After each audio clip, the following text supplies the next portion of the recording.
বেশি তার এলেম ছিল না, কিন্তু সে মানছে আল্লাহ তাকে কত উপরে উঠাইছে। এটা মানার চেষ্টা করা যায়। আল্লাহ আমাকে তৌফিক দান করে।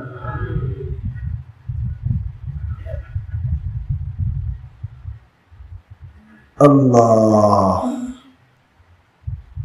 কিভাবে মানতে হয় সাহাবায়ে কেরাম মাইনে দেখাইছে।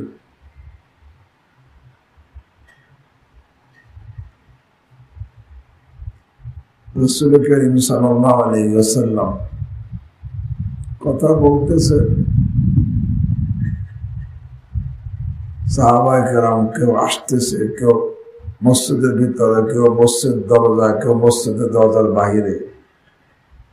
আল্লাহর হাবিব বলছিল বসে যাও, যে যেখানে সেখানে বসে গেছে, আর একটু আগে বাড়েনি, যে যেখানে ছিল সেখানে কি বসে গেছে। এই জন্যই তো সাহাবী হয়েছে। তো মানার সাথে সম্পর্ক। অনেকে অনেকবার আসে কিন্তু পরিপূর্ণ মানে না। অনেকবার আসছে কিন্তু পরিপূর্ণ মানা না মানার কারণে যেরকম আগে বাড়া দরকার সেরকম আগে বাড়তে সে কি আল্লাহ আল্লাহ আমাদেরকে মানার তৌফিক দান করে। যারা বাইরে আসি এই পাশে এসে বসে যাই, উত্তর পাশে জায়গা আছে, উত্তর পাশে নিকটে জায়গা আছে। যদি কারো সামান পাহারা দেওয়া দরকার হয়, দুই একজন থাকে, বাকিরা সামনে কাছে চলে আসে।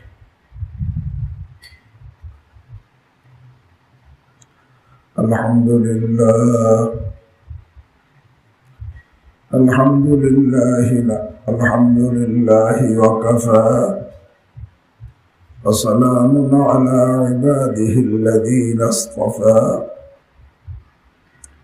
আম্মা বা'দ فأعوذ بالله من الشيطان الرجيم بسم الله الرحمن الرحيم يا أيها الذين آمنوا من يرتد منكم عن دينه فسوف يأتي الله بقوم يحبهم ويحبونه أذلة على المؤمنين أعزة على الكافرين يجاهدون في سبيل الله ولا يخافون في الله لومة لائم ذلك فضل الله يؤتيه من يشاء والله واسع عليم. وقال النبي صلى الله تعالى عليه وسلم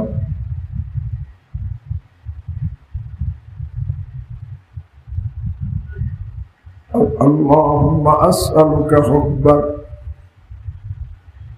وحب من يحبك وحب عمل يقرب إلى حبك أو كما قال عليه الصلاة والسلام رواه الترمذي. صدق الله مولانا العظيم وصدق رسوله النبي الكريم ونحن على ذلك من الشاهدين والشاكرين. الحمد لله رب العالمين. سبحانك لا علم لنا إلا ما علمتنا إنك أنت العليم الحكيم. حضرت علماء کرام، محترم মুকাররম হাজিরিন, স্নেহের ছাত্র ভাইয়েরা, পর্দার আড়ালে মা ও বোনেরা, আল্লাহ রাব্বুল আলামিন আরহামুর রাহিমিন আমাদেরকে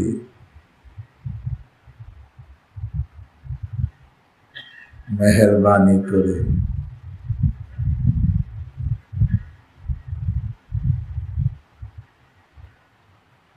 তারই জন্য একত্রিত হওয়ার তৌফিক দান করেছেন।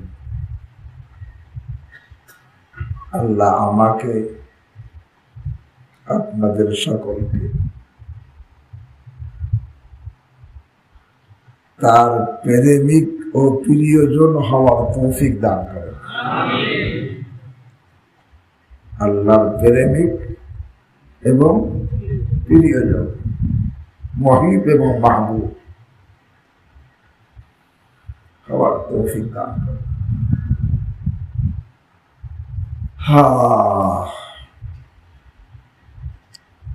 আল্লাহ রাব্বুল আলামিন বড় বেনিয়াজ। তিনি কারো ঠেকানা, আমার আপনার দুনিয়ার কারো তিনি ঠেকানা। তিনি সমাদ। আমার পীর মুর্শিদ আরিফ বিল্লাহ শাহ হাকিম মোহাম্মদ আখতার নওয়াল্লাহু মারকাদা হযরত আবু হুরায়রা রাদিয়াল্লাহু তাআলা আনহুর হাওয়ালায় সমাদের ব্যাখ্যা শুনেছেন। আল মুস্তাগনি আন কুল্লি আহাদ, সমাদ ওই সত্তা তিনি সকলের থেকে বেনিয়াজ, কারো যিনি ঠেকানা। আল মুস্তাগনি আন কুল্লি আহাদ, তিনি কারো ঠেকানা, না কোনো মানুষের ঠেকা, না কোনো ফেরেশতার ঠেকা, না কোনো মাখলুকের ঠেকা। তিনি কারো ঠেকানা, তিনি বড় বেনিয়াজ। অল মুহতাজু ইলাইহি কুল্লু আহাদ, সকলে তার ঠেকা। তিনি কারো, সকলে তার, তিনি হলো কে? সমাদ। আল্লাহ বড় বেনিয়াজ। আল্লাহ যেহেতু কারো ঠেকা না, কারো মুহতাজ না। দুনিয়ার সবাই কিন্তু সবাই ঠেকা। দেশের রাজা তার প্রজাদের ঠেকা।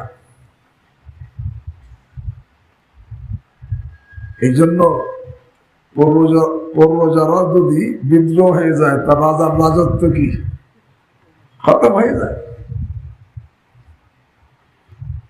কিন্তু দুনিয়ার সবাই যদি নাফরমান হয়, আল্লাহর খোদায়িত্ব খতম হবে? আরে না। লাউ আন্না আউওয়ালাকুম ওয়া আখিরাকুম ওয়া ইনসাকুম ওয়া জিন্নাকুম কানু আলা আফজারি কলবি রাজুলিন মিনকুম মা নাকাসা যালিকা মিন মুলকি শাইআ। আল্লাহ রাব্বুল আলামিন আরহামুর রাহিমিন ইরশাদ করেন হাদিসে কুদসি, সমস্ত মানুষ, সমস্ত জিন, শুরু থেকে শেষ পর্যন্ত সবাই যদি খোদাদ্রোহী হয়ে যায়, ফেরাউনের মতো হয়ে যায়, নমরুদের মতো হয়ে যায়, ইবলিসের মতো হয়ে যায়, আল্লাহ কয়ে যে আমার রাজত্বের এক বিন্দু কমবে না। দুনিয়ার রাজা বাদশাহ রাজত্ব শেষ হয়ে যায়। আল্লাহ তার বান্দার ইবাদতের ঠিকানা,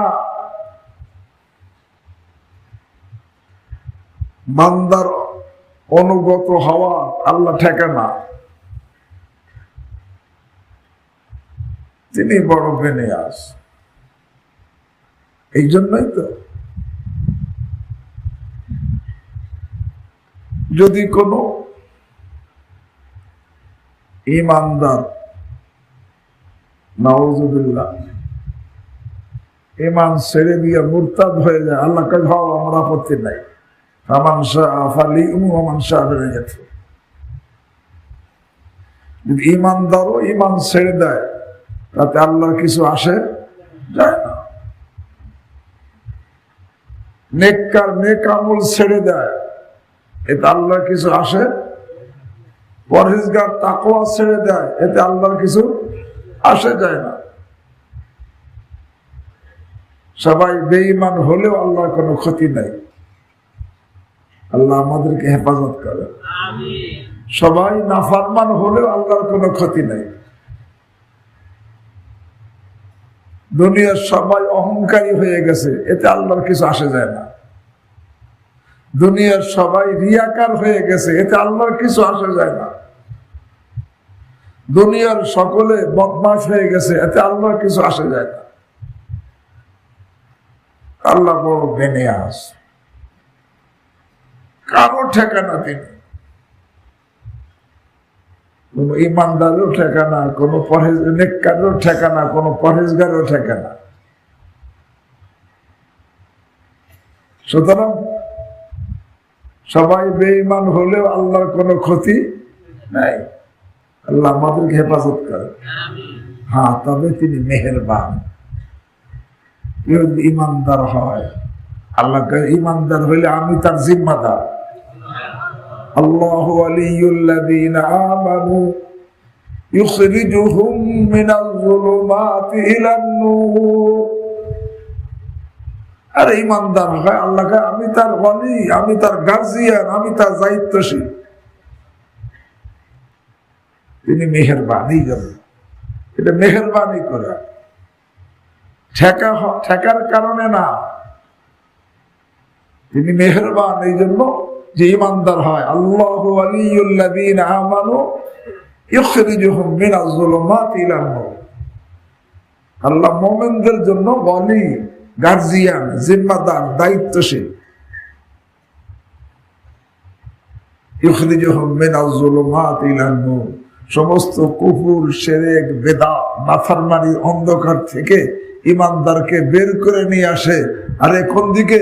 আরে এরকম ভাবে তাকওয়া, নেক আমলের নূরের দিকে বের করে নিয়ে আসে। ইমানদার হইলে আল্লাহ জিম্মাদার হয়ে যায়। আর নেককার হইলে ইমানদারের সাথে নেককার, আল্লাহ তাকে জান্নাতের শুভ সংবাদ দিয়ে দিছে। আবাশশিরিল্লাযীনা আমানু ওয়া আমিলুস সালিহাত আন্না লাহুম জান্নাত। হে আমার হাবিব, আপনি সুসংবাদ শুনে দেন ওই সমস্ত লোকদেরকে যারা ইমানদার এবং যারা নেককার, তাদেরকে সুসংবাদ শুনে দেন। কিসের সুসংবাদ? আন্না লাহুম জান্নাত, তাদের জন্য জান্নাত রয়েছে। ইমানদারের জন্য শুধু ওয়ালি বলছেন, আর ইমানদার নেককারের জন্য জান্নাতের সুসংবাদ শুনাইতে বলছেন। তবে ওয়ামিলুস সালিহাত, বহু বছর সব নেক আমল সে করছে, কোন নেক আমল সে বাদ দেয় নাই। নেক আমল কি? এটা মনে রাখবেন, নেক আমল সহজে আল্লাহর সমস্ত হক আদায় করা, বান্দাদের সমস্ত হক আদায় করা, এটা হলো নেক আমল। আল্লাহর হক নষ্ট করে নেককার হওয়া যায় না, তেমনি বান্দার হক নষ্ট করেও নেককার হওয়া কি যায় না। আল্লাহর কোন হক নষ্ট করে সে নেককার না। আল্লাহর আদেশ লঙ্ঘন করছে, সে নেককার না, কেন আল্লাহ হক নষ্ট করছে।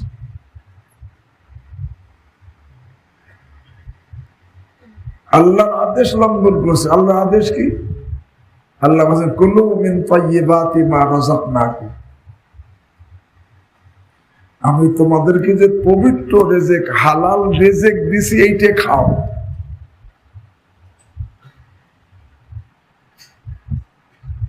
তা হালালটা খাইতে বলছে। এখন যে হারামটা খায় সে কি নেককার না? যদিও তাহাজ্জুদ পড়ে, যদিও প্রতি বছর হজ করে, প্রতি বছর উমরা করে, আর এশা কাওয়াবিন চাষ তাহাজ্জুদ 12 তাসবিহ সব করে, কিন্তু হারাম খায়, সে নেককার না। হাদিস বলে সে মৃত্যুর পরে জাহান্নামী। হারাম খাইলে সে নেককার না ভাই। এশা কাওয়াবিন চাষ তাহাজ্জুদ সব পড়ে, 12 তাসবিহ জিকির করে, হজ করে, উমরা করে, কিন্তু হারাম খায়, সে নেককার না। সে নেককার না। হ্যাঁ, হারাম খেয়ে ফেলছে, নেককার হওয়ার কি তরিকা? হারাম খাইছে, হারাম তো অন্যটা অন্যায় ভাবে খাওয়া, সে অন্যটা অন্যায় ভাবে খাইছে। যেমন বোনের অংশই খাইছে অন্যায় ভাবে। বোন তাকে দেয় নাই, কিন্তু সে খাইছে। মনে রাখবেন, যিনি সম্পদের মালিক ছিলেন, তিনি মারা যাওয়ার সাথে সাথে ওই সম্পদের অটোমেটিক মালিক হয়ে গেছে তার ওয়ারিশরা। যিনি সম্পদের মালিক ছিলেন, বাপ হোক আর মা হোক, তিনি ইন্তেকালের সাথে সাথে ওই তার সম্পদের মালিক কারা হয়ে গেছে? সব ওয়ারিশরা অটোমেটিক মালিক হয়ে গেছে। এবং এমন মালিকানা, যেই মালিকানা কখনো খতম হবে না। খতম হবে না মানে খতম হয় না। খতম হয় না মানে সে যদি ইচ্ছা করে অন্যকে না দেয়, তার মালিকানা কি হবে না? খতম হবে না। আপনি একটা মাল কিনে আনছেন টাকা দিয়া, বা জমি কিনছেন টাকা দিয়া, এর মালিকানা খতম হইতে পারে কিভাবে? ওই যে বিক্রি করছে সে আপনার একালা করে নিল, ভাই আমারটা ফেরত দাও, পরে আপনি তারটা কি করলেন? ফেরত দিলেন। আগে তো কিনা আনার কারণ আপনার মালিকানা হয়েছিল, একালা করার পরে মালিকানা কি হয়ে গেছে? খতম হয়ে গেছে। আপনি জমি কিনছিলেন, অন্য আরেকজন সোফার দাবি করে নিয়ে দিল, আপনার মালিকানা কি হয়ে গেছে? খতম হয়ে গেছে। আপনি হেবা করছিলেন, হ্যাঁ, একজন আপনাকে হাদিয়া দিছে, হেবা করছে, এখন সে পরে হেবা ফেরত নিছে, আপনার মালিকানা কি? কিন্তু এই মিরাজ সূত্রে যে মালিক হয়, এই মালিকানা কি হয় না? খতম হয় না। সে একেবারে অকট্ট ভাবে মালিক হয়ে যায়। সব অনিশ্চ অকট্ট ভাবে মালিক হয়ে গেছে। আপনি যতটুক অংশীদার, অতটুকের মালিক আপনি। বাকি যেটুক আপনি অংশীদার না, ওইটুকের মালিক আপনি না, অন্য মালিক। এখন অন্যেরটা আপনার জন্য হালাল হবে না। লা ইয়াহিল্লু মালু ইমরিইন মুসলিমিন ইল্লা বিতিবি নাফসি। অন্যেরটা আপনার জন্য মনের খুশি ছাড়া হালাল হবে না।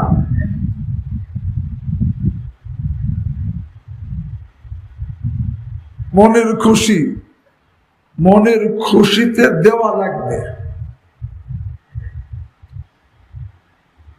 থানবী রাহিমাহুল্লাহ তো আরো কঠিন কথা বলছেন।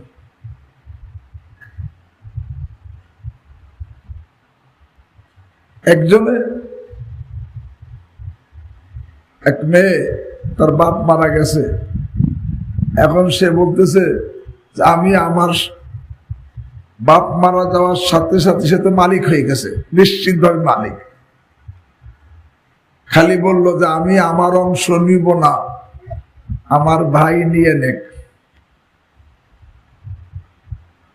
আমার অংশ নিব না। থানবী রাহিমাহুল্লাহ বলেন, আরে এতে মালিকানা ট্রান্সফার হয় না। আমি আমার অংশ নিব না বলার দ্বারা তার মালিকানা খতম হয় না, আর দ্বিতীয় জন মালিক হয় না।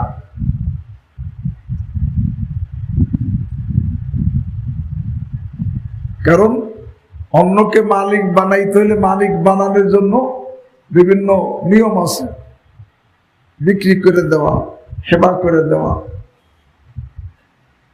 আমি কিছু বললাম না, খালি বললাম যে আমি আমার অংশ নিব না, ভাই নেক। এই যে ভাই নেক, এর দ্বারা তার মালিকানা ট্রান্সফার হবে না, ওই বোনই জমির কি থাকবে, মালিক থাকবে।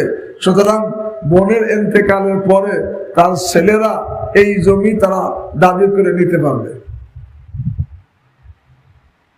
এমনকি থানভী রাহিমাহুল্লাহ বলেন, কোন মেয়ে যদি বলে আমি আমার অংশ ছেড়ে দিলাম, মাফ করে দিলাম, থানভী রাহিমাহুল্লাহ বলেন একে আরবিতে এবরা বলে। ঋণ থেকে বলি, ঋণ ছেড়ে দেওয়া যায় কিন্তু জমিন ছাড়া যায় না, জমিন তার মালিকানায় থেকে যায়। হ্যাঁ, যদি মালিক বানাইতে হয় তাহলে মালিক বানানোর তরিকা যে শরীয়তে আছে, হয়তো তাকে তার কাছে বিক্রি করো অথবা তাকে হেবা করো।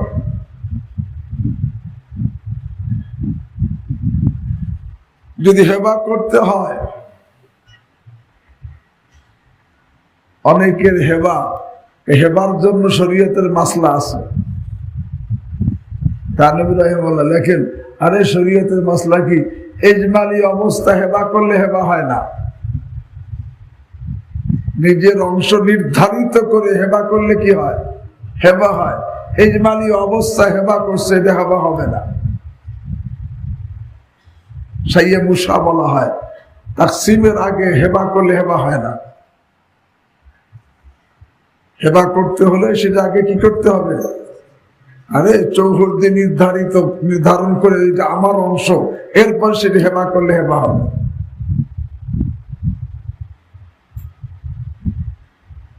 আর অনেকে ঠিক আছে তার অংশ নির্দিষ্ট করেই চৌহদ্দি নির্ধারিত হেবা করছে, কিন্তু হেবা পূর্ণ হওয়ার শর্ত কবজা করা। খালি তার কাগজে লিখে দিছে দলিলে, কিন্তু তার কবজায় দেয় নাই, তাতেও কি হবে না, হেবা হবে না, সে মালিক হবে না। আর যদি বোন এরকম ভাবে তার অংশ বন্টন করছে, এরপরে ভাইকে হেবা করছে, ভাই কবজাও করছে, তখন এই হেবার দ্বারা মালিক হওয়ার জন্য শর্ত যে বোনে হেবা যে করছে খুশিতে করতে হবে। জুলুমের ভয়ে হেবা করলো, এই জুলুমের ভয়ে হেবা করছে যে ভাইরা জুলুম করবে, আমি যে জমি তাদেরকে না দেই, তারা আমার ভয় কি করবে, জুলুম করবে। জুলুমের ভয়ে হেবা করছে, যে হেবা করলেও যে মালিক হবে না, তার জন্য হালাল হবে না, হারামই থাকবে।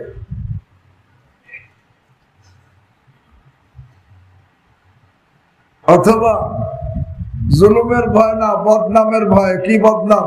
বলে আমাদের সমাজের মধ্যে একটা কথা আছে, যদি কোনো মেয়ে তার বাপের সম্পদ থেকে মিরাস নেয়, এটাকে আমাদের সমাজে খুব ত্রুটি, খুব বড় একটা দোষ মনে করা হয়, বদনাম হয় যে সে কি দোহত্তর সম্পত্তি নিছে। এই দোহত্তর সম্পদ নেওয়াটা আমাদের সমাজের মধ্যে একটা আইন, ত্রুটি, বদনাম হয়। এখন সেই মেয়েটা চিন্তা করলো, আমি যদি নেই তাহলে কি হবে, বদনাম হবে। বদনামের ভয়ে ভাইকে হেবা করে দিল, তাতেও ভাইয়ের জন্য হালাল হবে না। জুলুমের ভয়ে হেবা করছে, তাতেও হালাল হবে না। বদনামের ভয়, যে সম্পত্তি, বাপের সম্পত্তি মেয়েদের জন্য নেওয়া, এটাকে সমাজের মধ্যে একটা লজ্জার কারণ মনে করা হয়, একটা আইন, একটা ত্রুটি মনে করা হয়, এই দোষ মনে করা হয়। এই দোষের ভয়ে সে কি করলো, হেবা করে দিল ভাইকে, তাতেও ভাইয়ের জন্য কি হবে না, হালাল। তো বলতেছিলাম, আরে কুলু মিন তাইয়্যিবাতি মা রাযাকনাকুম, আল্লাহকে হালাল খাও। এখন আমি হালাল খাইলাম না, নেককার হইতে পারবো? বোনেরটাই খাইছি, হালাল আমি নেককার হইতে পারবো না। পারবো না তার দলিল, কিয়ামতে মৃত্যুর পর দেখবো আল্লাহ জাহান্নাম আমার জন্য অপেক্ষা করতেছে। আমাদের সমাজে অনেক হাজি সাহেব আছে, অনেক নামাজি আছে, অনেক তাহাজ্জুদ গুজার আছে, এশা কাওয়ামিন চার পড়নেওয়ালা আছে, কিন্তু বোনের অংশ দেয় না। আছে না নাই? অথচ নেককার হওয়ার জন্য কি খাওয়া শর্ত? হালাল খাওয়া শর্ত। হারাম খেয়ে সে যতই এশা কাওয়ামিন চার তাহাজ্জুদ পড়ুক, সে নেককার হতে পারবে না।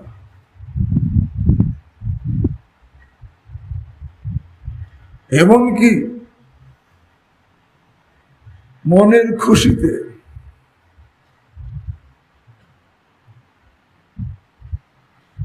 দেওয়া লাগবে। মুহাক্কিকিনরা একটা মাসলা লিখছে, শুনে রাখেন কি মাসলা। এক ভিক্ষুক ভিক্ষা করে। কি করে? ভিক্ষা করে। সে একজনের কাছে ভিক্ষা চাইছে, সে তাকে ভিক্ষা দিছে, কিন্তু ভিক্ষা চাইছে সবার সামনে। এখন ওই লোক সবার সামনে তাকে ভিক্ষা দিছে, মনে করেন 100 টাকা, কিন্তু এই লোকই যদি এই লোকের কাছে গোপনে ভিক্ষা চাইতো, দিত 10 টাকা। সবার সামনে দিছে কত? এই ভিক্ষুকের জন্য 100 টাকা হালাল না হারাম? বুঝো নাই কথা? কারণ সে 100 টাকা দিছে, আরে খুশিতে দেয় নাই, একটা মানসিক চাপ, সবার সামনে 10 টাকা কেমনে দেয়, লজ্জায় দিছে। কিতাবে লিখছে মাসালা, ভিক্ষুকে তো হালাল খাওয়ার কথা আছে না? আরে ভিক্ষুক প্রকাশ্যে চাইছে, এখন সে লজ্জায় বেশি দিছে। যে ভিক্ষা করার যোগ্য এমন ব্যক্তি ভিক্ষা করছে, কিন্তু লোকের সামনে চাওয়াতে সে বেশি দিছে। একা চাইলে দিত কি কম, কাজে তার এই যে বেশি দিল, এটা তাদের হালাল না। কেন? ইমাম গজালি রাহিমাহুল্লাহ মাসালা লিখছেন, আর যেইভাবে দেহের উপরে চাপ দিয়া অন্যের মাল খাওয়া হারাম, মনের উপরে চাপ দিয়েও মাল নেওয়া হারাম। কথা বুঝাইতে পারিনি? দেহের উপরে চাপ দিয়া, চাপ সৃষ্টি করে কারো মাল আত্মসাৎ করা যেরকম হারাম, মনের উপরে চাপ দিয়েও তার কারো মাল নেওয়া কি হারাম। এই লোক কি নেককার? নেককার না। আল্লাহ আমাকে আপনাদেরকে বোঝার তৌফিক দান করেন। কুলু মিন তাইয়্যিবাতি মা রাযাকনাকুম, এটা কথা বললাম আর কি, যে নেককার হতে হলে আল্লাহর প্রত্যেকটা আদেশ পালন করতে হয়। তার একটা আদেশ, কুলু মিন তাইয়্যিবাতি মা রাযাকনাকুম, আরে তোমাদেরকে আমি যে পবিত্র হালাল রুজি দান করছি, এইটা খাও। কে বলছেন? এই জন্য আরে যারা নাকি নেককার, তারা কিভাবে পরহেজ করছে, কিভাবে পরহেজ করছে। আল্লাহ, ইমামে আজম আবু হানিফা রাহমাতুল্লাহ আলাইহি কাপড়ের ব্যবসায়ী ছিলেন। ওনার কাছে কাপড় আসছে, একটা কাপড় মধ্যে ত্রুটি, উনি যাকে দিচ্ছেন তাকে বলে দিচ্ছেন এই কাপড় বাজারে বিক্রি করো, আর এইটা বিক্রি করার সময় এই ত্রুটি দেখাই দেবা, এই ত্রুটি দেখাইয়া পরে বিক্রি করবা। সে ওয়াদা করছে যে ঠিক আছে। পরে সে বাজারে নিয়ে গেছে, লোকেরা এই কাপড়, এত সুন্দর কাপড় দেখে সবাই চিলগুলো করে নিয়ে গেছে, এমন তাড়াহুড়ো করে নিছে, এই লোকটা যে একটা কাপড়ের দোষ ছিল দেখানোর কথা সে মনেই নাই, সব কাপড় বিক্রি করে চলে আসছে। এখন ইমাম আজম আবু হানিফা জিজ্ঞাসা করছে, এই যে কাপড়টা দোষ ছিল সেটা দেখাই দিছে না? আমি তো ভুলে গেছি।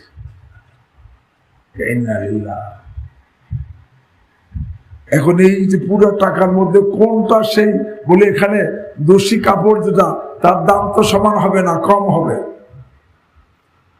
মনে রাখবেন, আহা, যদি কোনো কেহ নেওয়ার সময় পুরা নেয়, দেওয়ার সময় কম দেয়, সে মুতাফফিফ, আল্লাহ বলেন তার জন্য জাহান্নাম। ওয়াইলুল লিল মুতাফফিফিন আল্লাযীনা ইযা কালু আলান নাসি ইস্তাওফুন ওয়া ইযা কালুহুম আও ওয়াজানুহুম ইখসিরুন। ওয়াইল, ধ্বংস, জাহান্নাম মুতাফফিফদের জন্য। মুতাফফিফ করা, যখন তারা নিজের জন্য মেপে নেয়, পুরোপুরি নেয়, অন্যকে দেয়, তখন কি দেয়? কম দেয়। এই কমের মধ্যে পরিমাণে কম দেওয়া আছে, কোয়ালিটিতে কম দেওয়া আছে। পরিমাণে কম, এই যে কাপড়টা দোষ ছিল, এটা কোয়ালিটি কি ছিল? কম ছিল। যার কারণে ইমাম আজম আবু হানিফা বলে সেটা কোনটা টাকা জানা নাই, পুরা টাকা বলে হারাম থেকে বাঁচার জন্য পুরা টাকা সদকা করে দিছে। বলতেছিলাম এবার যে নাকি নেককার হইতে চায়, সে তো এরকম প্রত্যেকটা আদেশ পালন করে। এক নেককার মহিলার কথা কিতাবে লেখছে, দেখছি। নেককার মহিলা কেমন, আল মারআতুল মুসলিমা কিতাবে লেখছে, দেখছি। তার স্বামী মুমূর্ষ অবস্থায়, রাত্রিবেলা এই মহিলা, নেককার মহিলা, এই স্বামীর খেদমত করতেছে। স্বামী মুমূর্ষ অবস্থা, বাতি জ্বালাইয়া স্বামীর খেদমত করতেছে। অন্যান্য লোকজন আশেপাশে আছে। এর মধ্যে স্বামী মারা গেছে। মারা যাওয়ার সাথে সাথে মহিলা ওই যে বাতিটা জ্বলতেছিল, বাতিটা নিভেই দিছে। নিভেই দিয়া আর একটা বাতি জ্বালাইছে। তো লোকেরা জিজ্ঞেস করলো, আপনি আগের বাতিটা কেন নিভাইলেন, আবার পরে আর একটা কেন ধরাইলেন? তখন বলে, দেখো, যে আগের যে বাতিটা, এটা স্বামীর বাতি ছিল, স্বামীর টাকায় কেনা বাতি, স্বামীর টাকায় কেনা তেল, এই বাতি জ্বলতেছিল। আমি সেই বাতি জ্বালাইয়া স্বামীর খেদমত করতেছিলাম। স্বামী যখন ইন্তেকাল করছে, সাথে সাথে এই বাতির মালিক তার সব অনিষ্ট হয়ে গেছে। এখন আমার তারা এখন উপস্থিত নাই।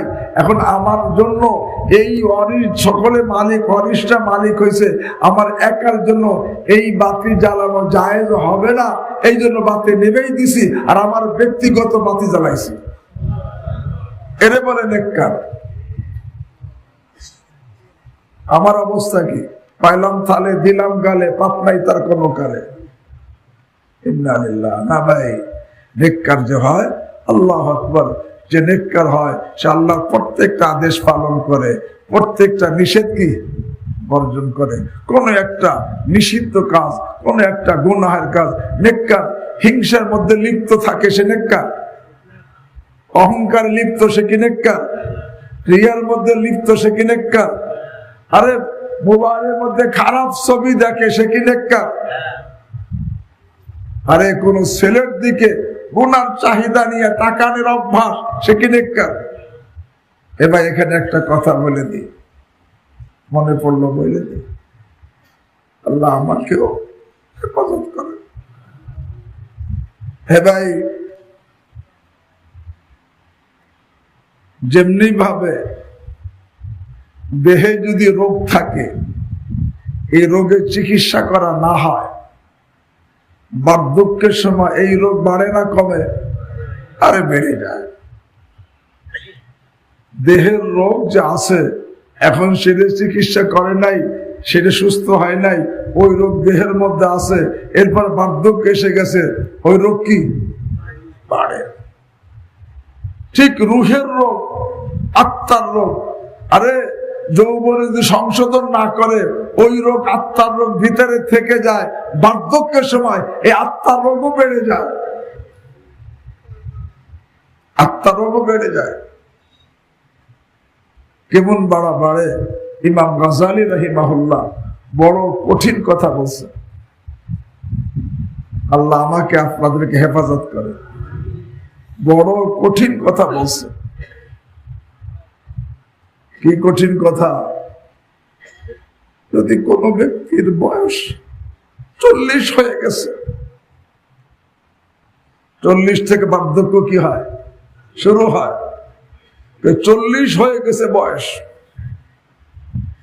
এখনো তার গুনাহের অভ্যাস খতম হয় নাই, এখনো কুদৃষ্টির অভ্যাস খতম হয় নাই, গীবতের অভ্যাস খতম হয় নাই, অবৈধ কাজের অভ্যাস খতম হয় নাই, রিয়ার অভ্যাস খতম হয় নাই, অহংকার অভ্যাস খতম হয় নাই, হিংসার অভ্যাস খতম হয় নাই। আল্লাহ ইমাম গাজ্জালী রাহিমাহুল্লাহ বলেন, সে যেন তার ঠিকানা জাহান্নামে বানায় না। আল্লাহ আমাকে আপনাদেরকে হেফাজত করেন। কেন বলে, যৌবনে যখন নিজেকে আত্মার রোগের সংশোধন করে শিখে পবিত্র হয় নাই, বার্ধক্যে তার রোগ বাড়বে না কমবে? দেহের রোগ যেরকম বাড়ে, আত্মার রোগ এরকম বাড়ে। বোঝার চেষ্টা করি, দেহের রোগ যেরকম বার্ধক্যের সময় বাড়ে, আত্মার রোগও বার্ধক্য কি বেড়ে যায়। এই জন্য যৌবনেই নিজেকে নিজের যেরকম দেহের রোগের চিকিৎসা করে রোগ মুক্ত হও, আত্মার রোগের চিকিৎসা করে রোগ মুক্ত হওয়া জরুরি, নতুবা এই রোগ বার্ধক্যের সময় কি বেড়ে যাবে। যখন যৌবনে তো রোগটা দুর্বল, রোগটা অত গাঢ় হয় নাই, বার্ধক্যে কি হয়ে যায়, গাঢ় হয়ে যায়। একটা নতুন গাছ সহজে টাইনে উঠানো কি সহজ, কিন্তু যে বুড়ো হয়ে গেছে, পুরান হয়ে গেছে, শিকড় একেবারে নিচে চলে গেছে, টাইনে উঠানো কি কঠিন। दरख्ते के अकनू गिरफ्तास्ते पाए बानी रूय शख्से बराइत जे যায় कि যেই গাছের কেবল অঙ্কুর বের হইছে, এখন এক ব্যক্তি টান দিলে উঠে যায়, কিন্তু আগার রোজগারে চোনা না শেলি এক যুগ পর্যন্ত এইভাবে ছেড়ে দাও, তখন চরকা দিয়েও টাইনা উঠাইতে কি পারবে না।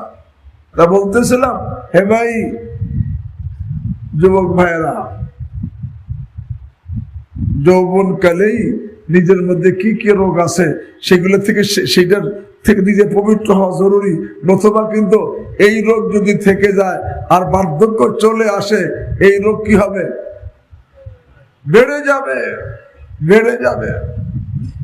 এই জন্য ইমাম গাজ্জালী বলেন, সেই জন্য তার ঠিকানা কোথায় বানায়? আল্লাহ আমাকে আপনাদের হেফাজত করে। বাকি এখন অনেকে হুজুর আমার তো বয়স হয়ে গেছে, কিন্তু এখন রোগ ছাড়ে নাই, এখনো আমি গীবত ছাড়তে পারি নাই, এখনো আমি গীবত করি।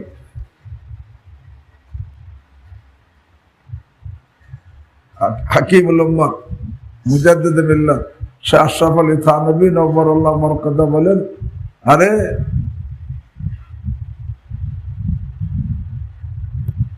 সাধারণ মানুষ সাধারণ মানুষের গীবত করে, আর আলেমের মজলিসে আলেমের গীবত হয়, শায়েখের মজলিসে শায়েখের গীবত হয়। কে বলছে? থানভী রাহিমাহুল্লাহ। এ ভাই, সাধারণ মানুষের গীবত যদি হারাম হয়, তা আলেমের গীবত, শায়েখের গীবত আরো হারাম। তা বলতেছিলাম, যদি আমি যৌবনে এইগুলার মানে আত্মার রোগগুলোর চিকিৎসা করে এর থেকে সুস্থ না হই, পবিত্র না হই, তাহলে বার্ধক্যের সময় এই রোগ বেড়ে যাওয়ার প্রবল আশঙ্কা আছে। এমন বেড়ে যাবে যে আমি তখন কন্ট্রোল করতে কি পারবো না। এই জন্য দেখেন, কিছু লোক আছে তাদের মধ্যে গর্বের অভ্যাস, গর্ব করা, ফখর করা। এনে বুড়ো হয়ে গেছে, খালি গল্প, খালি গল্প, এত গল্প, সবকিছু তার মানে প্রত্যেকটা কথার দ্বারা ফখর টপকায়। মানে তার আগে যত গল্প করতে, এখন বার্ধক্যের সময় তার এই গর্বের গল্প বাইরে গেছে না কমে গেছে? বেড়ে গেছে। ওই রোগ আগে চিকিৎসা করে নাই, এখন বার্ধক্যের সময় রোগ বেড়ে গেছে, খালি গল্প করতেছে। প্রত্যেকটা গল্পের মধ্যে কেবের টপকাইতেছে, অহংকার টপকাইতেছে, রিয়া টপকাইতেছে, ফখর টপকাইতেছে। আল্লাহ আমাকে আপনাদেরকে হেফাজত করে। এই জন্য বলতেছি ভাই, যৌবনেই নিজের সংশোধন করো। কাঁচা না নোয়ালে বাস, পরে করে টাস টাস। হ্যাঁ, যদি বুড়ো হয়ে যায় থাকি, এখন আমার সংশোধন হয় নাই, নিরাশ হওয়ার দরকার নাই বলে অভ্যাস ছাড়ানো কঠিন যদিও, কিন্তু অসম্ভব না। কারণ অভ্যাস ছাড়ানো যদিও কষ্টের এই বার্ধক্যের সময়, কিন্তু জাহান্নামের আগুন তো আরো বেশি কঠিন। এবার জাহান্নামের আগুন থেকে বাঁচার জন্য আমার বদ অভ্যাস ছাড়ানো যদিও কঠিন, সে ছাড়তে পারবো না।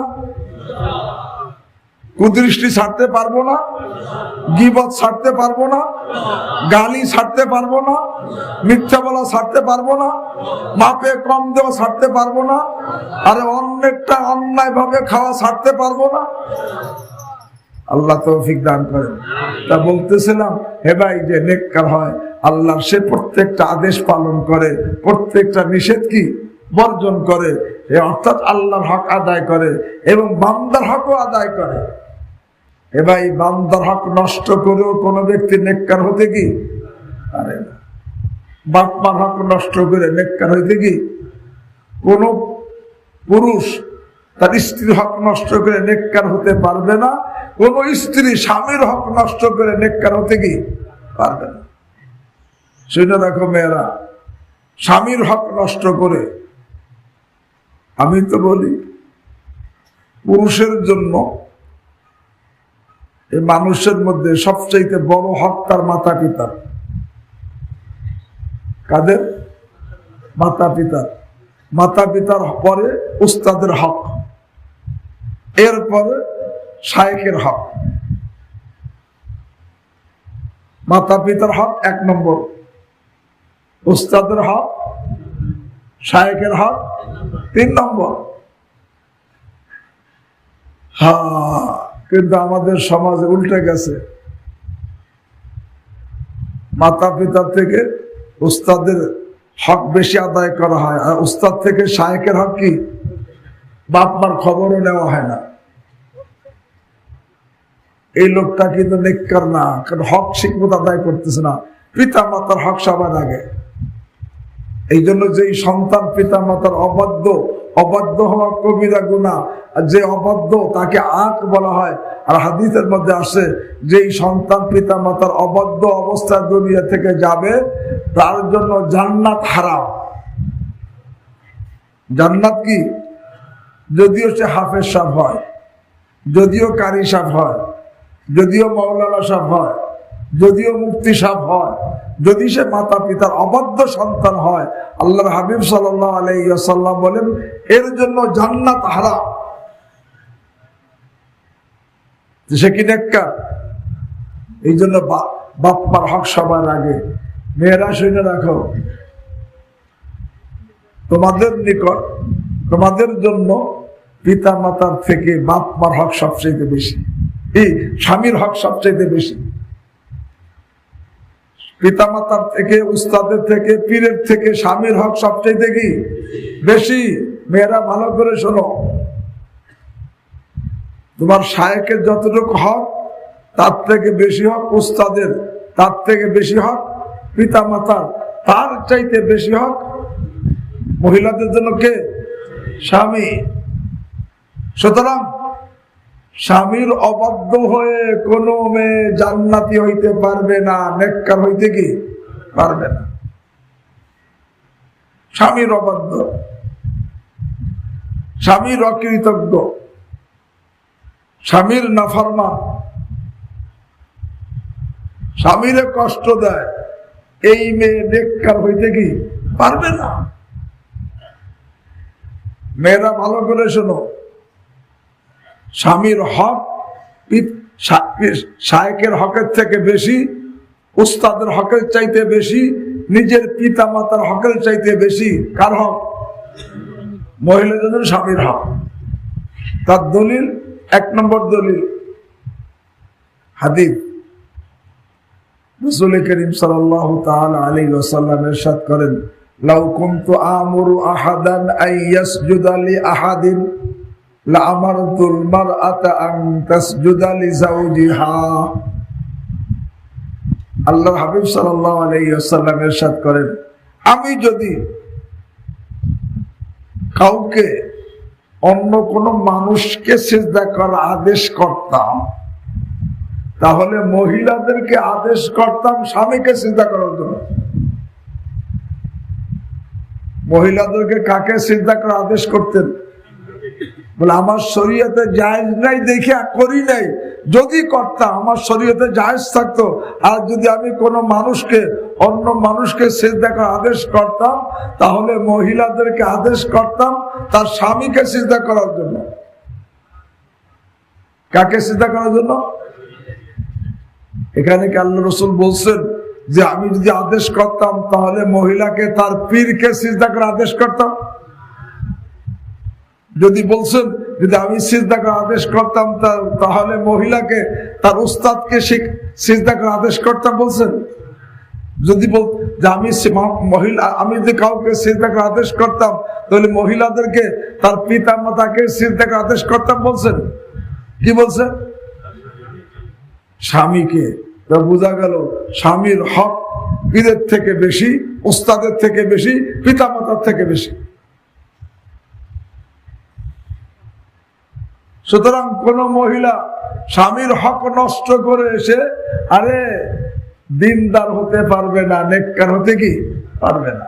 দ্বিতীয় হাদিস, রাসূল করিম সাল্লাল্লাহু আলাইহি ওয়াসাল্লাম বলেন, উরিত কুন আকসার আহলিন নার, হে মেয়েরা আমাকে দেখানো হয়েছে তোমাদেরকে তোমরাই জাহান্নামের অধিকাংশ। বলে কেন? বলে তাকফুরনাল আশির, তোমরা স্বামীর অকৃতজ্ঞ হও, এই জন্য তোমরা অধিকাংশ জাহান্নামী। স্বামীর অকৃতজ্ঞ। আল্লাহ জাহান্নামী কেন?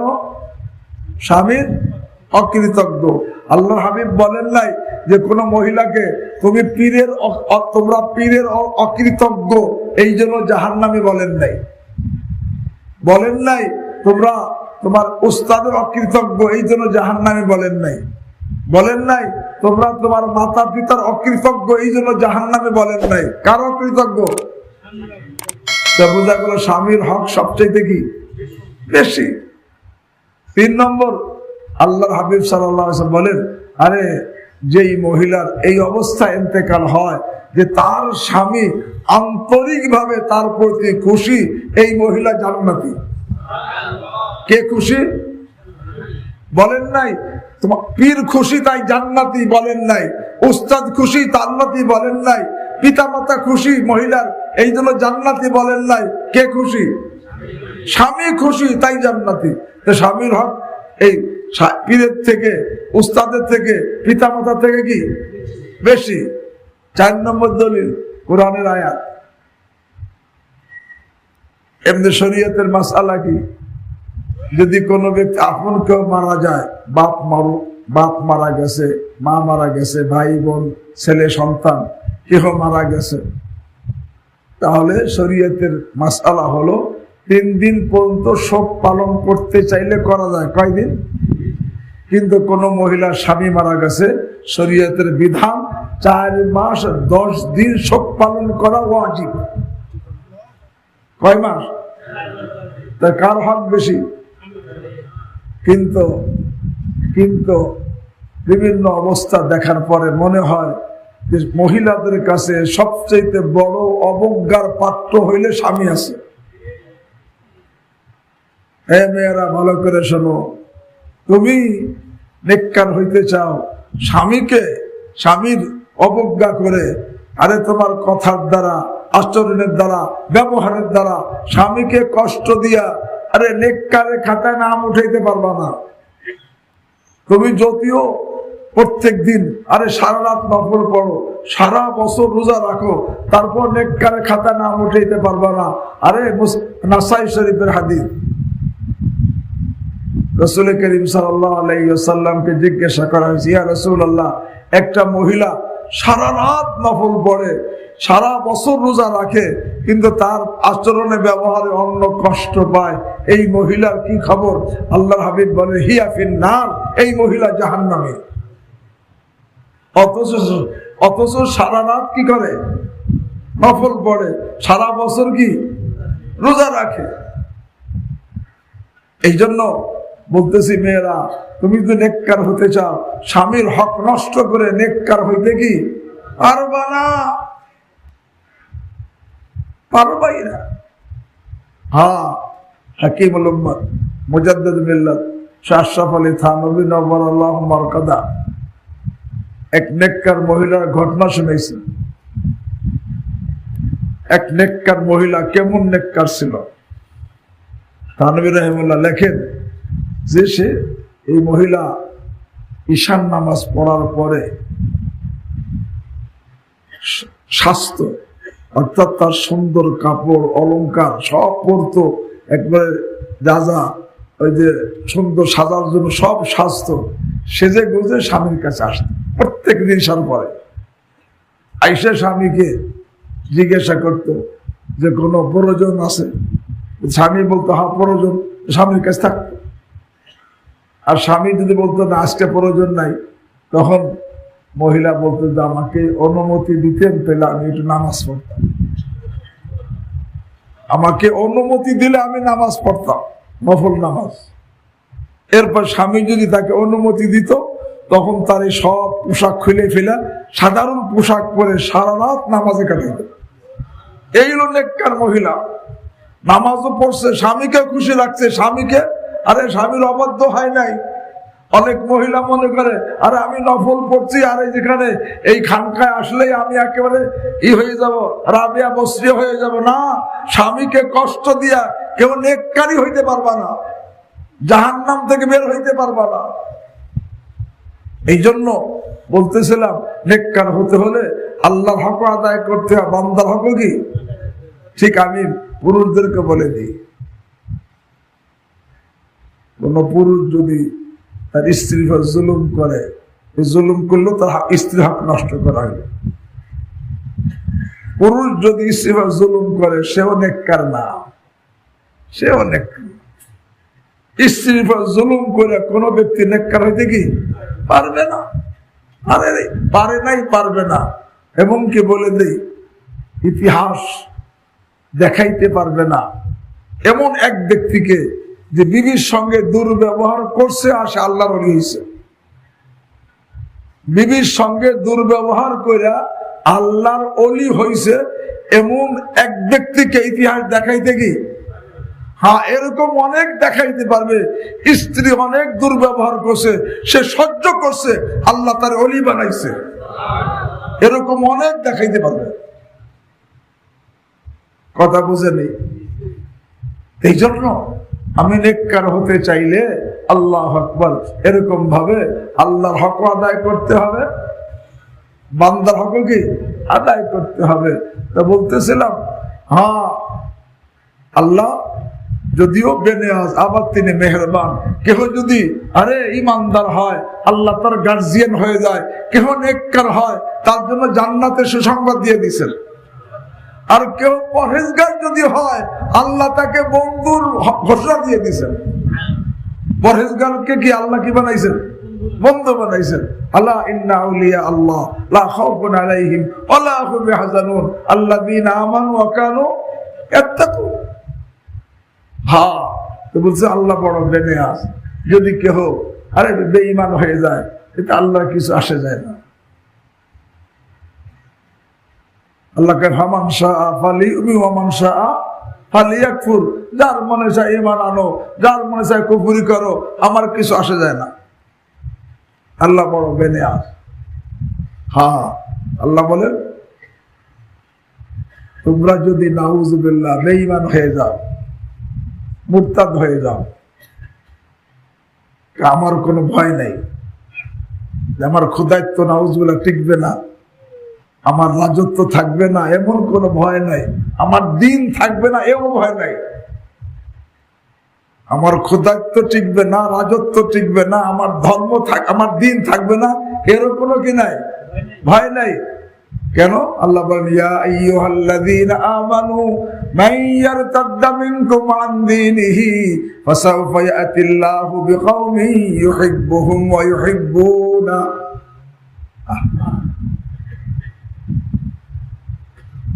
হে ঈমানদার পুরুষ মহিলা সবাই শোনো, মান ইয়ারতাদ্দা মিনকুম আন দীনিহি,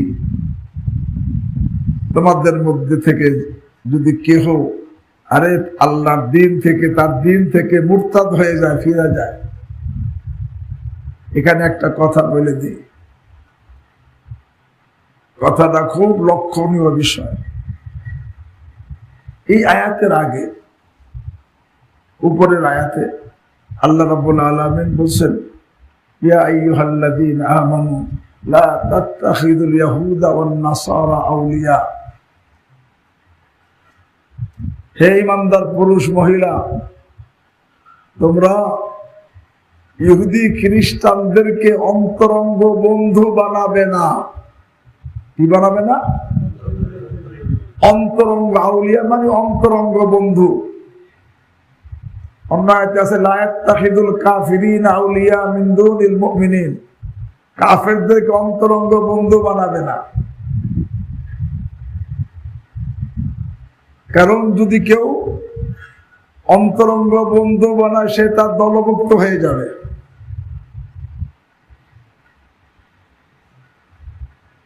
এরপর আল্লাহ বলতেছেন মাইয়ারতাদ্দা মিনকুম আন দীনিহি, তোমাদের মধ্যে থেকে যে নাকি তার দিন থেকে মুরতাদ হয়ে যায়, দিন থেকে ফিরে যায়। এর অর্থ কি? এর অর্থ ইহুদ নাসারাদেরকে অন্তরঙ্গ বন্ধু বানানোটা মুরতাদ হওয়ার কারণ, বেদিন হওয়ার কারণ। এখানে একটা কথা খুব জরুরি কথা, সবাই ভালো করে শুনি। অন্তরঙ্গ বন্ধু যদি কেউ বানায় ইহুদ নাসারাকে, সে মুরতাদ হয়ে যায়, ঈমান থেকে বের হয়ে যায়। কিন্তু ইহুদ নাসারাদের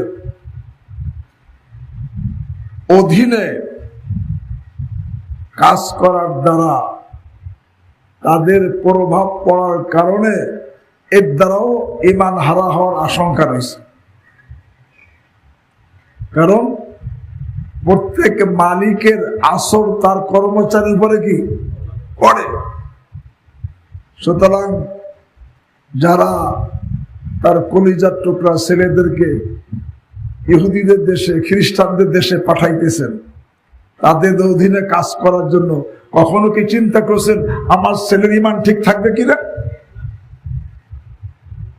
আমার ছেলে ইহুদিদের দেশে যাইতেছে, খ্রিস্টানদের দেশে যাইতেছে, সেখানে গিয়া তাদের অধীনে কাজ করবে এমন না, সেখানে তাদের উপর সে প্রবল থাকবে, তাদের অধীনে থাকবে। প্রত্যেক যে প্রবল থাকে তার আসর পরে যে তার অধীনে থাকে তার উপরে, আমার ছেলের ঈমানের কি অবস্থা হবে? আল্লাহু আকবার। আপনি দুনিয়ার স্বার্থ দেখলেন, ছেলে যে ঈমান হারা হইয়া চির জাহান্নামী হয়ে যায়, একটু মায়া নাই যে আমার ছেলে জাহান্নামী হয়, হোক দুনিয়া কামাক। আমরা কোনো চিন্তা করি না, বরং দোয়া চাইতে আসি, হুজুর দোয়া চাই আমার ছেলে অমুক দেশে যাবে। কিন্তু যাবে কোন দেশে? কাদের অধীনে কাজ করতেছে, কাদের অধীনে থাকতেছে? সেখানে প্রত্যেকের আল্লাহু আকবার চিন্তা করেন না, আল্লাহু আকবার, যে সেখানে এই দেশে যাইতে কোনো বাধা নাই কেন? তারা জানে যে আমাদের অধীনে আসে, কারণ তাদের তো মিশনই সারা বিশ্বের মুসলমানদেরকে বেঈমান বানানো। মুসলিম দেশে খেদমতের লাইনে এসে বেঈমান করতেছে, এবং তাদের দেশে যে যাইতে চায় কোনো বাধা নাই কেন? বলে আমাদের অধীনে আসলে আমরা তাদেরকে বেঈমান বানাইতে পারবো। কিন্তু আমাদের কোনো এই ব্যাপারে চিন্তা নাই। কথা বুঝাইতে পারি নাই, আল্লাহ আমাদেরকে বোঝার তৌফিক দান করে। ইয়া আইয়ুহাল্লাযীনা আমানু মান ইয়ারতাদ্দা মিনকুম আন দীনিহি,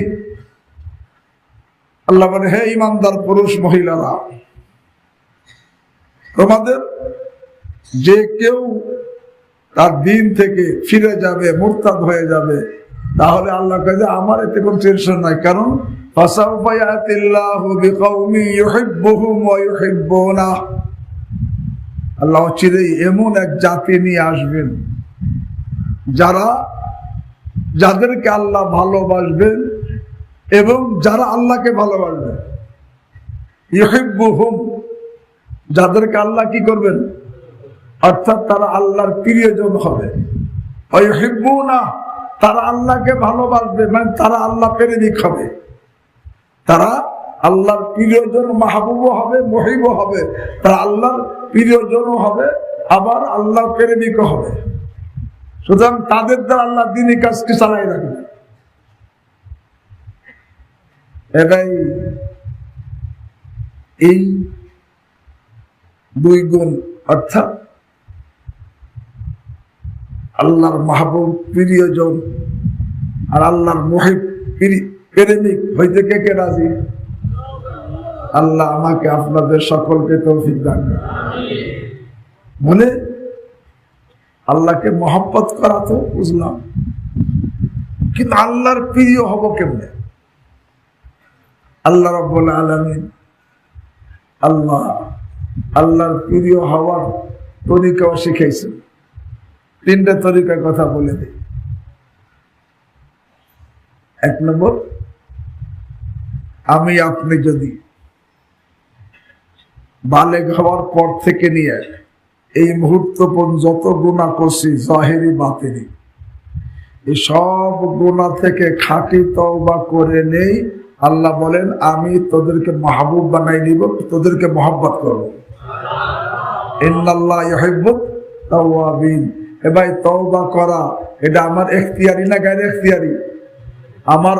আমার এখতিয়ার আছে না নাই? আছে। সুতরাং যে নাকি আল্লাহর মাহবুব হইতে চাই, তার জন্য প্রথম কাজ কি? তওবা করা। কোন সময় গুনাহতে তওবা করতে হবে? বালেগ হওয়া থেকে। বালেগ হওয়া থেকে এই মুহূর্ত পর্যন্ত আমার চোখের দ্বারা কোনো গুনাহ হইলে, জবানের দ্বারা গুনাহ হইলে, কানের দ্বারা গুনাহ হইলে, পায়ের দ্বারা গুনাহ হইলে, হাতের দ্বারা গুনাহ হইলে, দিলের দ্বারা গুনাহ হইলে, লজ্জা ইচ্ছার দ্বারা গুনাহ হইলে, কোন ধরনের গুনাহ হইলে এরকম ভাবে এর থেকে খাঁটি তওবা করা, গুনাহ বর্জন করে তওবা করা। তওবা করলে আল্লাহ তাকে কি বানাবেন? সে মাহবুব হয়ে যাবে, সে আল্লাহর প্রিয়জন হয়ে যাবে। তওবা করা যখন এখতিয়ারি, আল্লাহর প্রিয় হওয়াও কি বলে? তওবা করে আল্লাহর প্রিয় হইতে কে কে রাজি? আল্লাহ আমাকে আপনাদের সকলকে তৌফিক দান করেন। দুই নম্বর,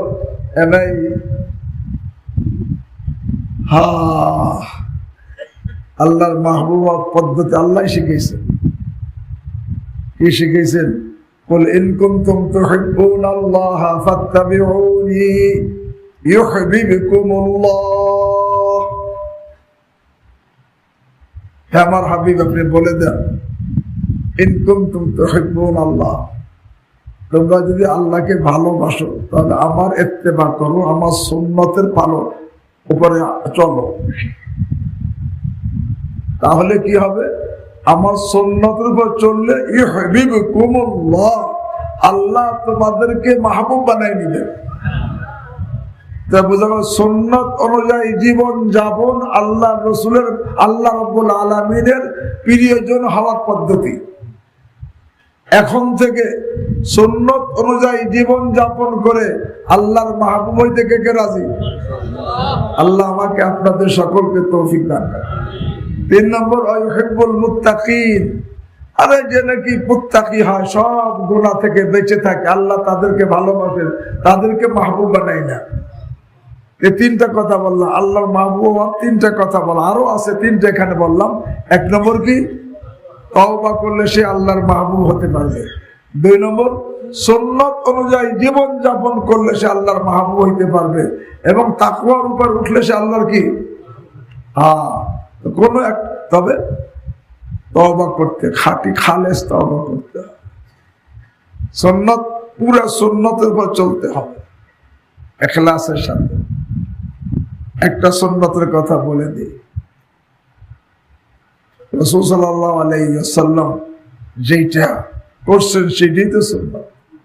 একটা সুন্নত, রাসূল করিম সাল্লাল্লাহু আলাইহি ওয়াসাল্লামের সব সময় একটা ফিকির থাকত। কি ফিকির?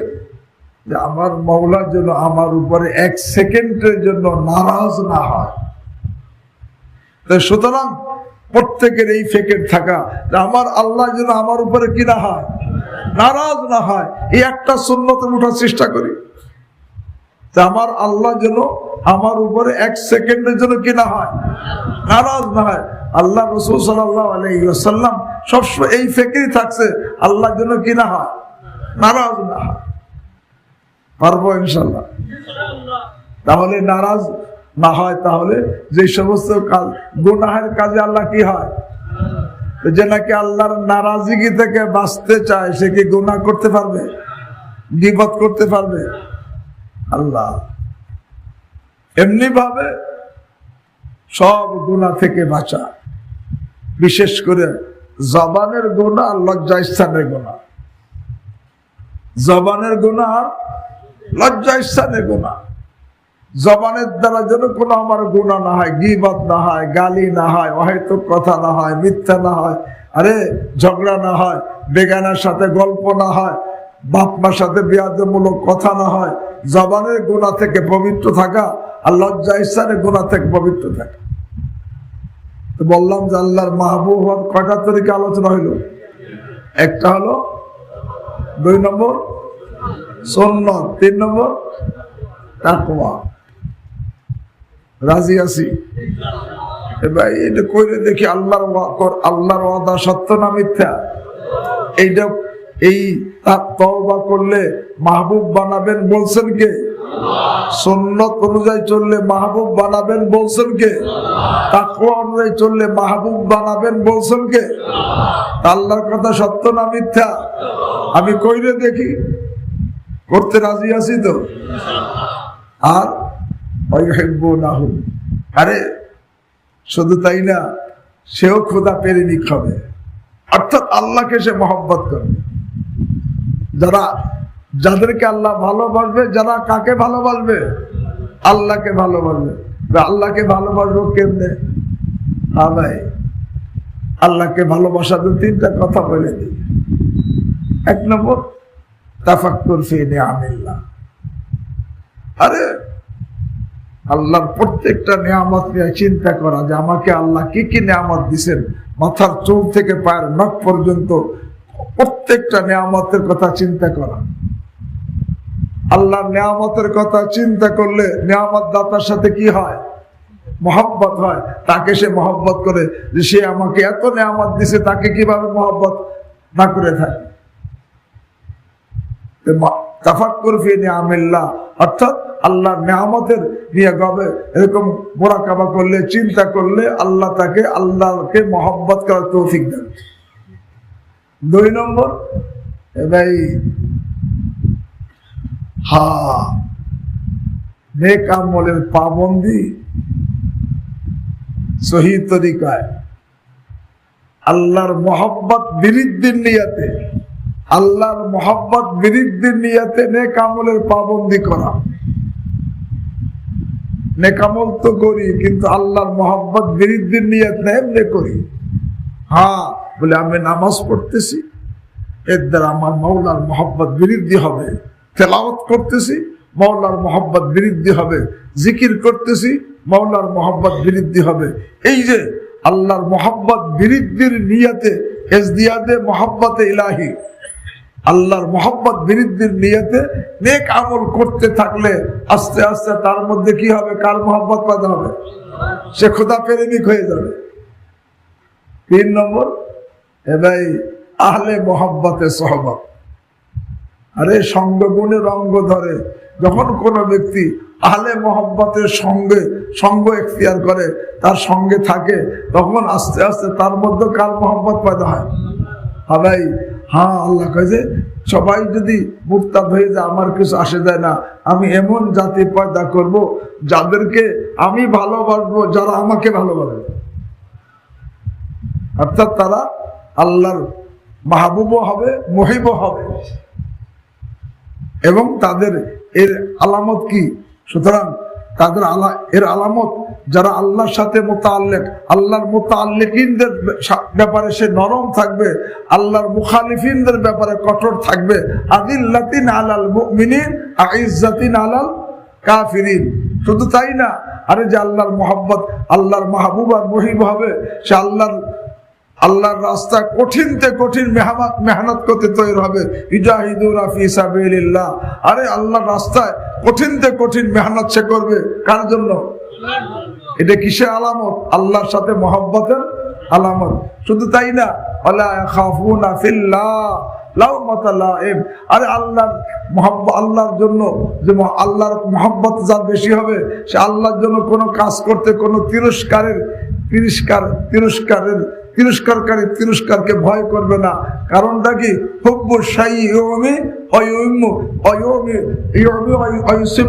আরে কোন জিনিসের মহব্বত তাকে বয়রা আর বোবা বানাই, অন্ধ বানাই দেয়। এখন সে দাঁড়িয়ে রাখছে, লোকে তার সমালোচনা করে, সে কোনো পরোয়া করে না। সুন্নত জীবন যাপন করে, লোকে তাকে সমালোচনা করে, সে পরোয়া করবে না। ওয়ালা ইয়াখাফুনা ফিল্লাহি লাওমাতা লাইম।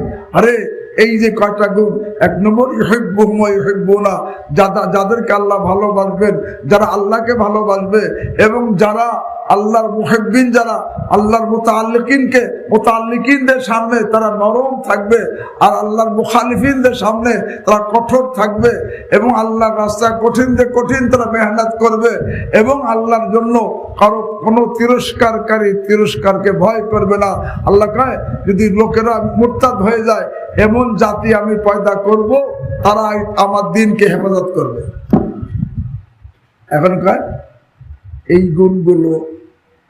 এই যে গুণগুলো অর্থাৎ আল্লাহর মহিব হওয়া, মাহবুব হওয়া, আল্লাহর মুতাআল্লিকিনদের সামনে নরম হওয়া, মুখালিফিনদের সামনে শক্ত হওয়া, আল্লাহর রাস্তায় কঠিন মেহনত করা, এরকম ভাবে আল্লাহর জন্য আরে কারো তিরস্কার ভয় না করা, এই যে গুণগুলো, যালিকা ফাদলুল্লাহ ইউতিহি মাইয়াশা, এটা আল্লাহর অনুগ্রহ, আল্লাহ যাকে চান তাকে দান করেন। যালিকা ফাদলুল্লাহ ইউতিহি মাইয়াশা, আল্লাহ আরে যাকে চান তাকে দান করেন। আল্লাহ তো দেনেওয়ালা, সবাইকে দিতে পারেন, কিন্তু আলিম, তিনি জানেন কে এই গুণ পাওয়ার যোগ্য, কে যোগ্য না। যে যোগ্য তাকে তিনি দান করেন। এই জন্য বলতেছি ভাই, এখন থেকে আমরা আল্লাহর মাহবুব হওয়ার জন্য, আল্লাহর প্রিয়জন হওয়ার জন্য আমরা চেষ্টা করবো তো ইনশাআল্লাহ। আল্লাহ আমাকে আপনাদের সকলকে তৌফিক দান করেন। বাস এখন কয়টা বাজে? হ্যাঁ, 9:28 বাজে। একটা কথা বলে দেই, এই কথা বলে শেষ করি। ভাই,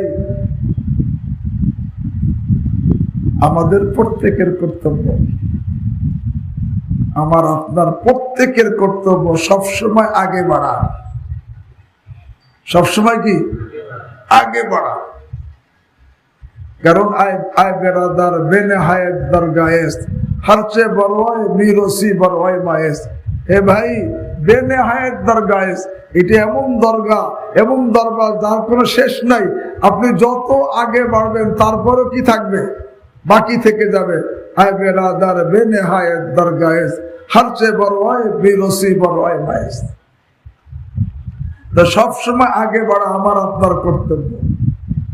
আম্বিয়া কেরাম আলাইহিমুস সালাম সব সময় আগে বাড়ছে।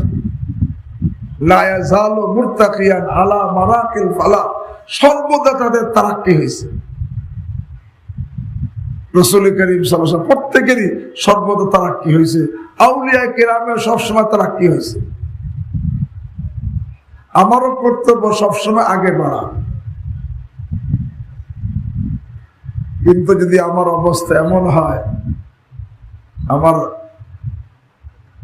আজকের দিন আর কতদিন, 2 দিনের সমান আমার তারাক্কি হয় নাই। আল্লাহরা কি বলেন?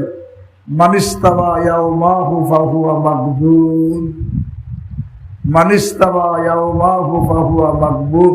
আরে যেই লোকটার 2টা দিন সমান কাটলো, আগের দিন আর পরের দিন কি সমান, অর্থাৎ পরের দিনে তার আগে বাড়ে নাই, প্রমোশন হয় নাই, আর গতদিন যা ছিল আজকেও তাই। মানিস্তাওয়া ইয়াউমাহু, যার 2 দিন বরাবর, ফাহুয়া মাকবুল, আরে সে ধোকার মধ্যে আছে।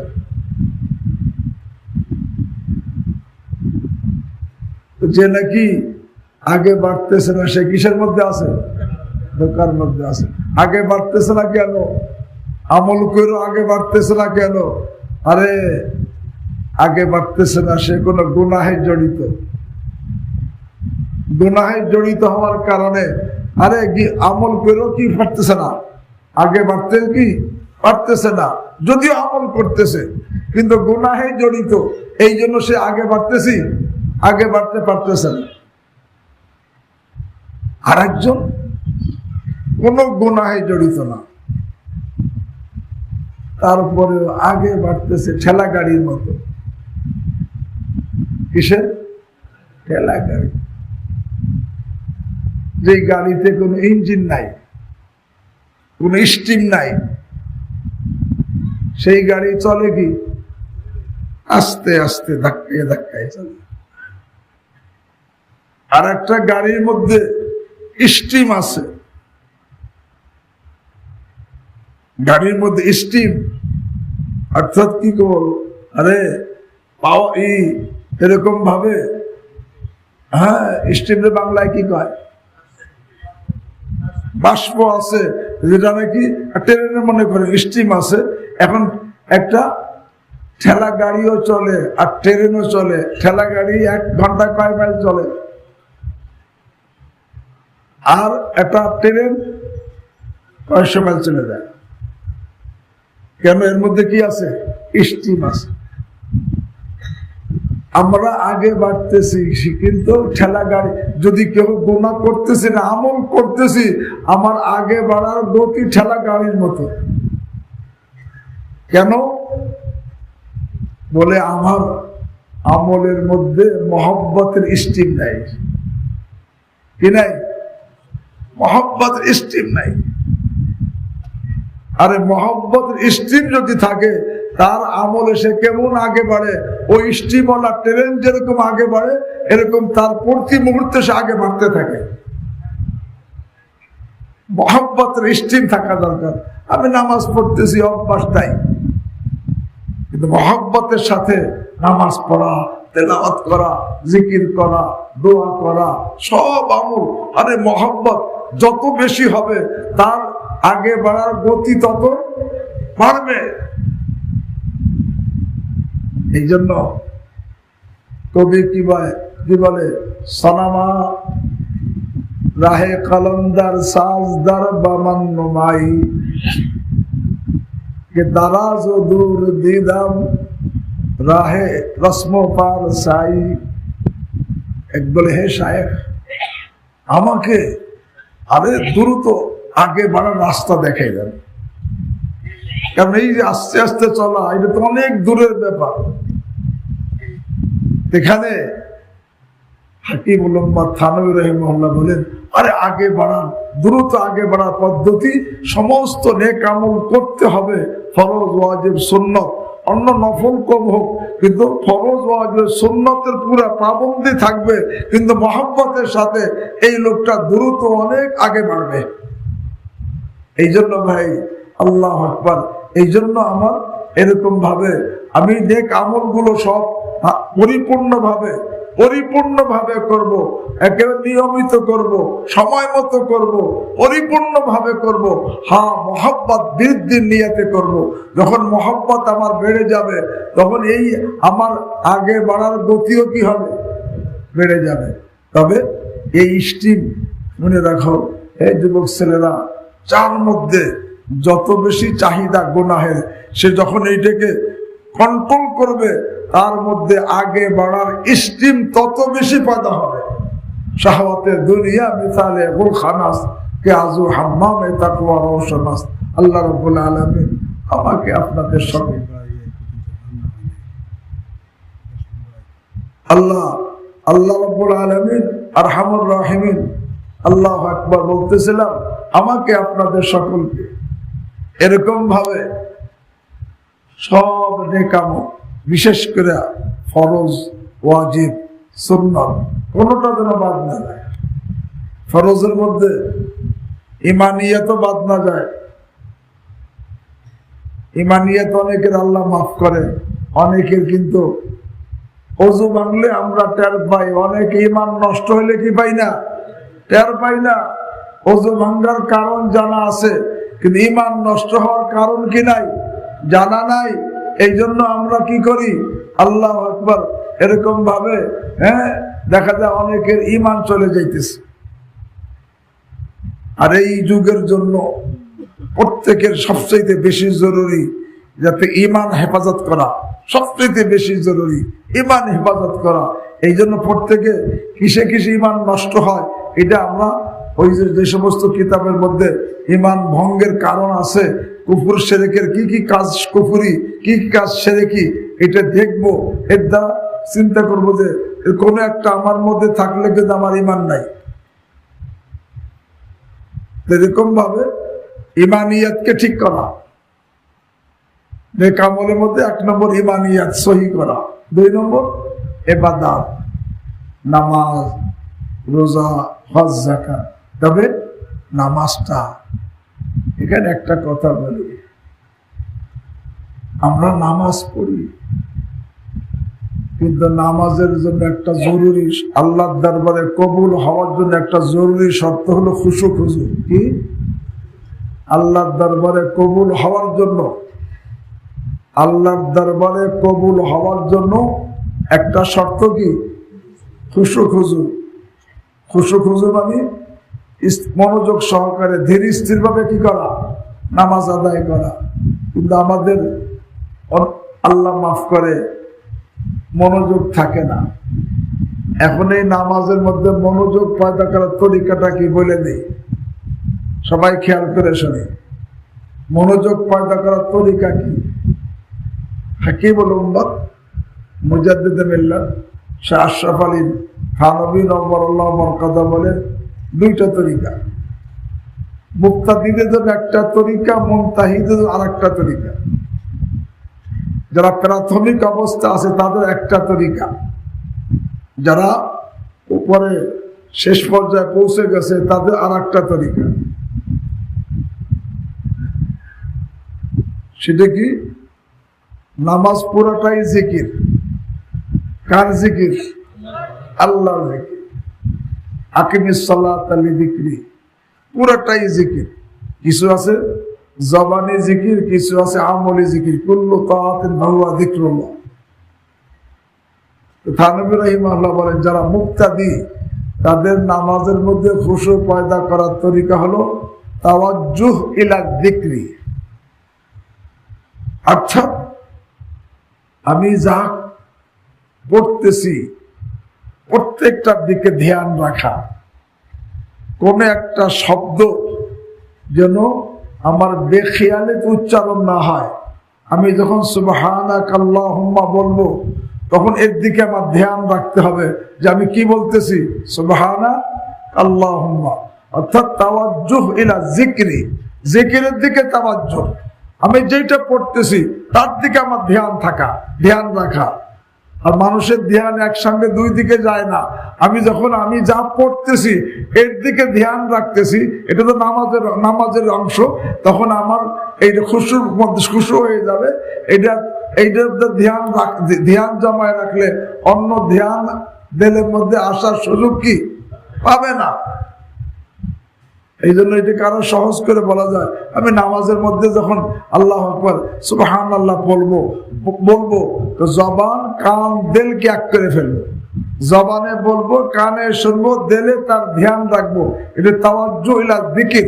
প্রত্যেকটা সুবহানাকাল্লাহুম্মা ওয়া বিহামদিকা ওয়া তাবারাকা ইসমুকা ওয়া তাআলা জাদ্দুকা ওয়া লা ইলাহা গায়রুক, এই যে প্রত্যেকটা শব্দ, একটা শব্দ যেন আমার ধ্যান ছাড়া উচ্চারণ হয়। এই যে তাওয়াজ্জু ইলা যিকিরের দ্বারা যারা মুফতাদি, তাদের এর দ্বারা কি হবে? আরে নামাজের মধ্যে খুশু পয়দা হবে। শুরু থেকে শেষ পর্যন্ত প্রত্যেকটা কওল আর ফেলের দিকে ধ্যানের সাথে আদায় করা। কওল ধ্যানের সাথে, ফেলও কি ধ্যানের সাথে আদায় করলে তার নামাজের মধ্যে খুশু হবে। এটা তাওয়াজ্জু ইলা যিকিরের দ্বারা খুশু পয়দা হবে। হ্যাঁ, আর যারা মুমতাহি বলেন, তারা তাওয়াজ্জু ইলাল মাযকুর করবে। মজকুর মানে যার জিকির করা হবে। কার জিকির? আল্লাহর ধ্যান। কার ধ্যান? আল্লাহর ধ্যান। কি? আনতা আবুদাল্লাহ কাআন্নাকা আরাহ ফাইন লাম তাকুন তারাহু ফাইন্নাহু ইয়ারাক। তুমি আল্লাহর ইবাদত করো এইভাবে যেন তুমি আল্লাহকে দেখতেছো। বলে যদি এইভাবে তুমি না পারো, তাহলে কমপক্ষে এই ধ্যান তো করো, আল্লাহ তোমাকে কি। যখন কোনো ব্যক্তি এই ধ্যান রাখবে যে আল্লাহ আমাকে দেখতেছেন, আল্লাহ আমাকে দেখতেছেন, এই দিকে তার ধ্যান থাকবে, এই ধ্যানটা তার থেকে আল্লাহু আকবার সরবে না, তখন তার নামাজের মধ্যে কি পয়দা হবে? খুশু পয়দা হবে। তার নামাজে খুশু পয়দা করার তরিকা একটা হলো তাওয়াজ্জু ইলা যিকরি, আর তাওয়াজ্জু ইলাল মাযকুর। আরে জিকিরের দিকে ধ্যান রাখা, আটা যার জিকির তার দিকে কি রাখা? ধ্যান রাখা। কার জিকির? আল্লাহ জিকির। তা বলতেছিলাম, হে ভাই, আল্লাহু আকবার এরকম ভাবে নেক আমলের মধ্যে এরকম ভাবে ইবাদত, নামাজ, রোজা, হজ, যাকাত এগুলো আছে। এরপরে মুআমালাত, আমার উপার্জন যেন হালাল হয়, উপার্জন যেন হারাম হয় না, হালাল হয়, নতুবা কিন্তু আমি আল্লাহর মাহবুব হইতে পারবো না। সাথে সাথে আমার মুআশারাত, আচার আচরণ যেন ভালো হয়, আমার আচরণ যেন কারো যেন কষ্টদায়ক না হয়। সাথে সাথে আমার আখলাকও যেন ভালো হয়, আমার দিলের মধ্যে আর চরিত্র যেন পবিত্র হয়। আল্লাহ এইভাবে যখন নাকি আমি নেক আমল করতে থাকবো মহব্বতের সাথে, এই ফরজগুলি আদায় করলাম, ফরজগুলো, ওয়াজিবগুলো, সুন্নতগুলো আদায় করছি, নফল বেশি করতে নাও পারি, তাতে আপত্তি নাই। কারণ কি? আর দিন ইসরুফ, দিন তো সহজ। আহাবুদ্দিন আল্লাহ কাল্লা, আল্লাহ কাছে প্রিয় দিন ওইটা যেটা সবসময় হয়। অনেক নফল করলে সবসময় করা যায় না, অল্প যেটুকু আমি সবসময় করতে পারবো এতটুকু আমল আমি সবসময় করি, তবে মহব্বতের সাথে করি। থানবী রাহিমাহুল্লাহ বলেন, আরে এই তরিকে কলন্দর কি? আমল আর মহব্বতের মজমুয়ার নাম। আর আমলও হবে, মহব্বতের সাথে হবে, এইটাই তরিকে কলন্দর। এইটা অল্প সময় সে অনেক আগে বেড়ে যাবে। আল্লাহ আমাকে আপনাদের সকলকে তৌফিক দান করেন। সুবহানাল্লাহি ওয়া বিহামদিহি, সুবহানাকাল্লাহুম্মা ওয়া বিহামদিক, আশহাদু আল্লা ইলাহা ইল্লা আনতা, আস্তাগফিরুকা ওয়া আতুবু ইলাইক।